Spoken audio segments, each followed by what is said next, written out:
नमस्कार, one TV news में आप सभी का स्वागत है। मैं श्रेया आपके साथ। आज कल्पना चावला की जयंती है और ऐसे में आइए जानते हैं कि अंतरिक्ष में उनकी मौत कैसे हो गई, जिसने पूरी दुनिया को सब कर दिया था। 1 फरवरी 2003 को एक ऐसी दुर्घटना घटी है जिसने पूरी दुनिया को सब कर दिया। यह हादसा था कोलंबिया स्पेस शटल के दुर्घटनाग्रस्त होने का, जिसमें से 7 अंतरिक्ष यात्रियों की मौत हो गई।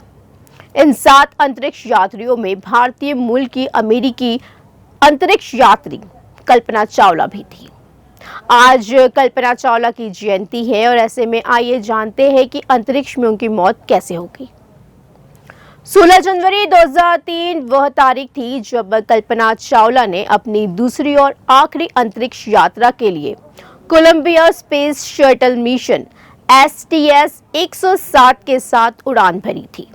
यह नासा के स्पेस शटल प्रोग्राम का 113वां मिशन था। इसी मिशन के दौरान अंतरिक्ष यात्रियों ने 16 दिन तक अंतरिक्ष में 80 से अधिक विज्ञान प्रयोग किया है। अब हालांकि ये अभियान 1 फरवरी 2003 को दुखद रूप से समाप्त हुआ। लैंडिंग से ठीक 16 मिनट पहले शटल दुर्घटनाग्रस्त हो गया और 7 अंतरिक्ष यात्रियों की जान चली गई।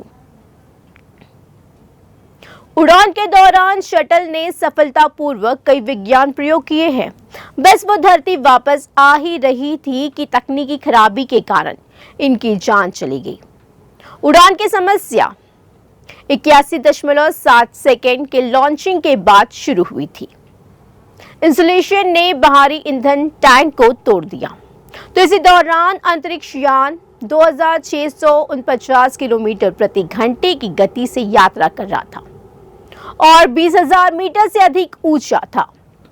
घटना के समय शटल की ऊंचाई की वजह से ही धरती में किसी तरह की अनहोनी नहीं हुई थी। इंसुलेशन ने बाएं पंख के सामने किनारे पर शटल को हिट किया। यह क्षति इतनी गंभीर थी कि अंतरिक्ष यान के अंडर पर थर्मल प्रोटेक्शन सिस्टम को डिफेक्ट किया। फ्लोरिडा में उतरने के रास्ते में कैलिफोर्निया के ऊपर से शटल के पार्ट्स गिरने लगे। इसके बाद टेक्सास और लुइसियाना पर यह पूरी तरह से बिखर गया। दुर्घटना इतनी भयावह थी कि कोई भी अंतरिक्ष यात्री जीवित नहीं बच सका और इसी दुर्घटना के बाद टेक्सास और लुइसियाना के आसमान में शटल के बिखरे हुए मलबे के टुकड़े दिखाई दिए। स्थानीय टीवी स्टेशनों पर इसका लाइव प्रसारण हुआ और 80 टन के ज्वलनशील मलबे को आकाश में देखे जाने की खबर आई। टेक्सास के बॉब मोल्टर ने नेशनल पब्लिक रेडियो को बताया कि उन्होंने शटल को आसमान में टूटते देखा था और धुएं के टेढ़े मेढ़े निशान देखे थे। कोलंबिया शटल नासा के सबसे पुराने शटल में से एक था और उसकी ये दुर्घटना नासा के लिए एक बहुत बड़ा झटका था।